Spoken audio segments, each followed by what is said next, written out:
பாருங்கள் கொஞ்சமாக கொள்ளு வேக வச்சு இந்த மாதிரி எடுத்துக்கோங்க. அதுக்கப்புறம் பொடியாக வெங்காயம், பச்சை மிளகாய் இதெல்லாம் நறுக்கி வச்சுக்கிறேங்க. ஓகே, இதில் சேர்த்துக்கலாம்.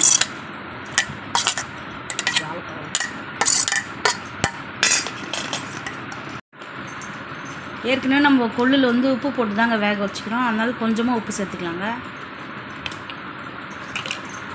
இப்போ கொஞ்சம் மாங்காய் இதில் திருவி போட்டுக்கலாங்க.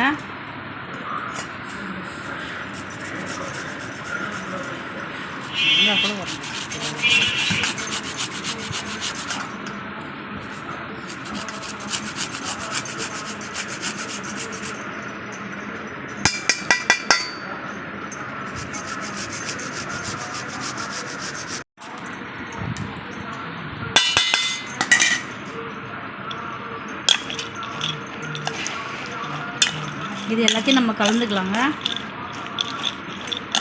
இந்த மாதிரி கொள்ளு வேக வச்சு இந்த மாதிரி வெங்காயம், பச்சை மிளகா, கொஞ்சம் மாங்காய் திருவி போட்டு சாப்பிட்டு பாருங்கள். ரொம்ப டேஸ்ட்டாக இருக்கும். இந்த மாதிரி நீங்கள் செஞ்சு சாப்பிட்டு பார்த்துட்டு எங்களுக்கு எப்படி இருக்குன்னு கமெண்ட்ஸ் பண்ணுங்கள். எங்கள் சேனலுக்கு லைக் பண்ணுங்கள், சப்ஸ்கிரைப் பண்ணுங்கள். நன்றி.